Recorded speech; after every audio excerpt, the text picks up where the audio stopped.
What's going on, Yu-Gi-Oh! Tubers? Elmo Gonzalez here with G Sports and Entertainment.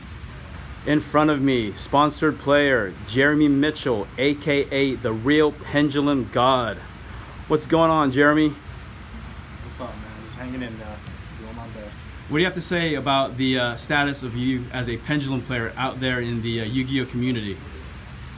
I mean, all in all, I'm okay with it. I mean, there's the people that know me, the people around Florida, the people that I've been to events with, and people that are locals or whatever. There's people that know me. They pretty much know how great I am with the deck. I don't like boosting myself up, but I think my results, speak for themselves. And all the hate, I don't know what else I can do. I think I've topped like every region I've been in since I've been sponsored, and well, maybe not, maybe the Jacksonville region I didn't top. I think the last one I didn't top. But other than that, again, in the YCS top and the UDS and the Nats top and the other YCS 200 I just top. Only problem I have with people is that when they want to say things like they're just so great, but then when you look at the deck, it's literally just mine, card for card, especially in the main deck. Text that I played, then they say that they played it themselves and they thought of it themselves. Just kind of really I don't have no problem with anybody copying my deck, but just don't sit there and act like that you created it yourself and you're just you're the one that put the time and effort in, like I have to think of these things and think about what's good against certain matchups. So that's one thing I have a problem with. But other than that, I think I try to do the best I can with this deck because I love this deck. People keep asking why do I keep playing it, and I'm like, I will stop playing it when I think it's not competitive. And I just think it's still competitive right now, and no matter what's coming out, I just think I can make it as great as it can be. So, yeah. That is right, gentlemen. Mr. Consistency, Jeremy Mitchell, under the sponsorship of G Sports Entertainment, has topped over 80% of all the events that he's been in. He's a great asset to the team, and he is the reason why he is sponsored. Today we're going to have for you his deck profile for the Jacksonville Regional that took place October 27th. In the field of Danger FTK, Sky Striker, Thunder Dragons, Altergeist, and all the other stuff, Pendulum player Jeremy Mitchell keeps on topping. Alright, here we go with the deck profile. Alright, so play 3 Chronograph, 1-time Gazer, pretty standard. So something got changed up a little, 3 Black Fang and 3 Purple Poison. Just because I wanted, since Thunder Dragons came out, I needed a way to make sure Wisdom Eye was always live. So, because I can't really search anymore. I don't want to make the deck search so much, although I didn't want to hurt my other matchups. So I wanted to play 3 and 3 just so Wisdom Eye, if I drew Wisdom Eye, I'd usually have a target, and it worked out really well. This though, I may cut it to 2 just because Purple Poison isn't really good at all against Thunder Dragons. Because there's no point in destroying them. They'll probably plus off of it. So this might go to 2, but for the tournament I did play 3, and I was okay with it. It was good. Standard, 3 Harmonizing, best card in the deck, 3 Wisdom Eye, 2 Elf Dragon, 1 Jacob Magician, and 1 Dragon Pit. This was okay. But I think it may be time for me to cut this. Maybe, don't quote me on that. But it's with Thunder Dragons being more represented now, and the Danger FTK and all that stuff.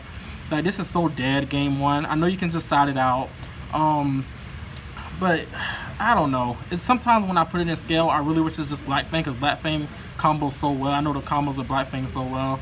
Dragon Pit, he's good. It's great to discard Dark Worm or whatever, but I don't know. Again, don't quote me on it, but I may take this out.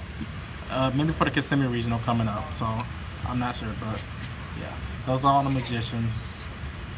So standard package, 3 Supreme King and 2 Supreme King 8-0. Standard, 3 Cerberus, 2 Jackal. Shout out to my friend Peter, because he kind of got me thinking. This was okay, it is what it is. But I think there are times, like, if I don't want to battle against Thunder Dragons, I don't want to have this card. So I may cut this to 2 and see how that works. My friend Peter, he says it works. He doesn't really miss the 3rd one because he plays 2 himself. So I may cut this to 2. and see how they work with just like this, just this ratio. So, but again, for the tournament, it was really good. I didn't have any issues with it. Yeah. I still play through Apex Avion. I still think it's amazing. Again, I love the card. Like the chronograph Apex play is still amazing to me. Now I decided to play 3 Ash Blossoms this tournament just because I needed room for my side, which I'll talk about later, which I wasn't really happy with my side. Mainly because I overestimated a certain deck. But I actually like this in the main. Just one hand trap, and I chose Ash Blossom because it's pretty much good against, I mean, mainly everything.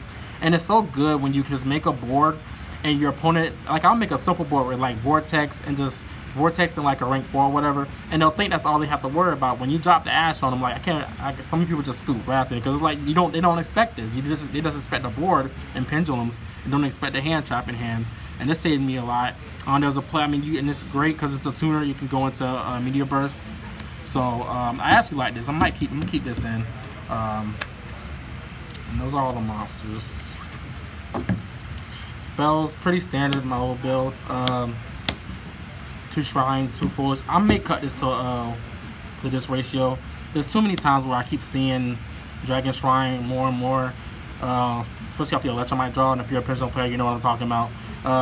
And with everybody playing Call by the Grave, which I mean they've been doing that forever, but I don't know. I don't like seeing it. I don't like seeing multiples, and I'm just gonna try it like that. I think I don't need the second one.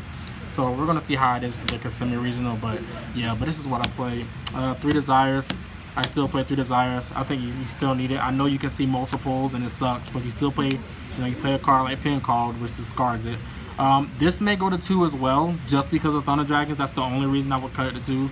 I mean, I lost certain games because I had, well, actually won those games, which is kind of weird. But it was funny when because I had OTK'd a Thunder Dragon player, and I was looking at my hand while I'm doing it. I'm like, dang, I have like 2 pin calls, and I think I drew a Dragon Shrine off Electromite, of course.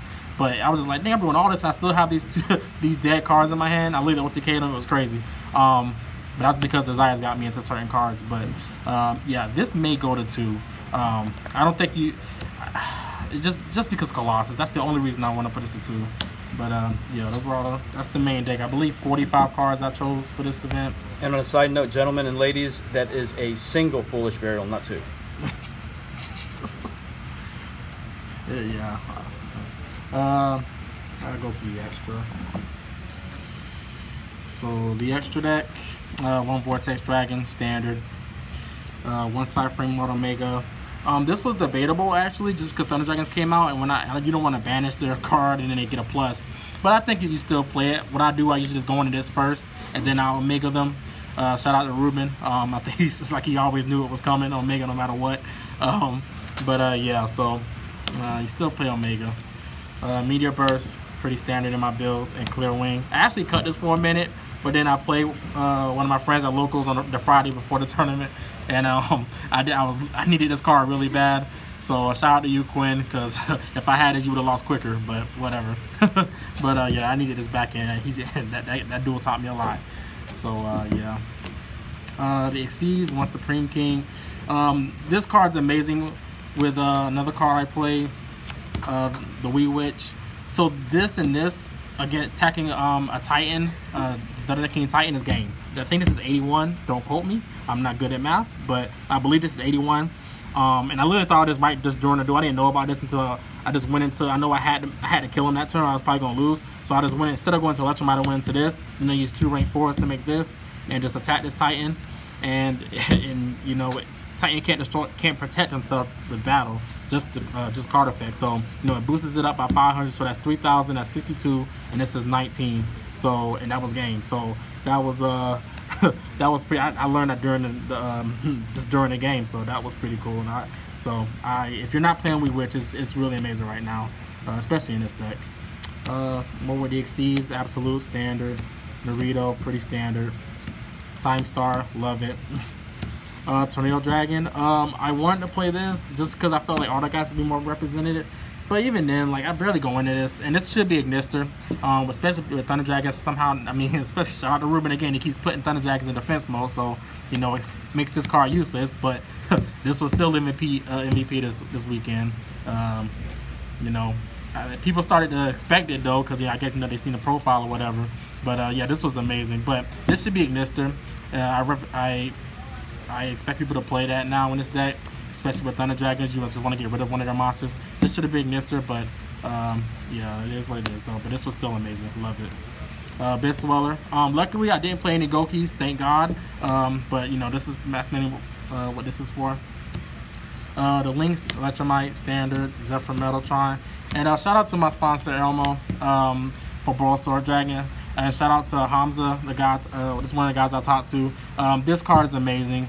And I admit I should have been playing this card a lot longer, but I didn't know how great it was until I just played it, and it's so easy to OTK. And what's really great with this card is that it helps my worst matchup, which is Invoked, because you can just whenever they make the Purgatrio, you just put it in defense mode, and that's how you stop them.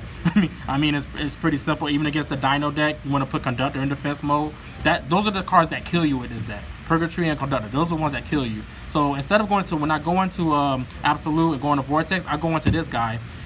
That way, instead of Metaltron, because Metaltron doesn't do crap against that. But Brawl Sword, you can stop them from OTKing you with Purgatrio and Conductor. So it's just really good. That defense, put them in defense, that junk helps out a lot. So yeah, I recommend people to play this card. This was amazing, and thank you again, Elmo, for having this. And that's the extra for the side. 3 impermanents, pretty standard. I just think you need to play it 3 evenly, and I'll just put 3 Medion. This is where I messed up with my side. I thought I overestimated Thunder Dragon way too much. I thought it would be just so hard. People, like, I beat them online, but people got telling me, oh, it's more broken. And it is. I get it is a little bit, but this deck just has such a great matchup, and this kind of defeats the purpose. I think against Thunder Dragons, like, I probably would just side this and call it a day, just because this gets rid of their back row. They might have said as well. Medion, like, they can impermanence it when you attack, and it just, you know, then you lose 3. You take the damage or whatever. It's just not needed. And I'd rather just OTK them. And like, what made me realize this was bad was the one guy I played, he ended his board with 2 Colossus and 1 Titan and a Forbidden Lance face down. And what's crazy was, because I asked him the turn before, so remember, I'm starting off with 5 cards, and I was able to OTK him in my next turn, which was crazy. I think I Vortex one of the Colossus, then I Honor Art the other Colossus, and then I Black Fanged his Titan into the Janky Magician that was engraved, and then OTK'd him. Like, that was ridiculous, and that told me everything I need to know. Like, this deck is not that powerful against this deck. So I definitely am going to. This was a mistake, but I may keep it. I'm gonna keep it in my binder. You never know, but I just think I got oversided for that deck way too much. 3 Deko Seka. I played, I think, 1 Sky Striker player. I didn't see it against them, but you know, Deko Seka is staple in this deck. If you can play Deko Seka, you should play it. And 3 Droll. This was mainly for the FTK that I thought was gonna be. I don't think I played an FTK this weekend. But yeah, this is definitely for that. And I like Droll in this deck, because any deck that you can OTK the next turn, you want to play Droll, and it's such a great card. I actually decided to send against Thunder Dragon. If I see them playing like a very like Allure of Darkness kind of build or whatever, that's like drawing, you know, the Brilliant Fusion, something like that, I may decide to send against them as well.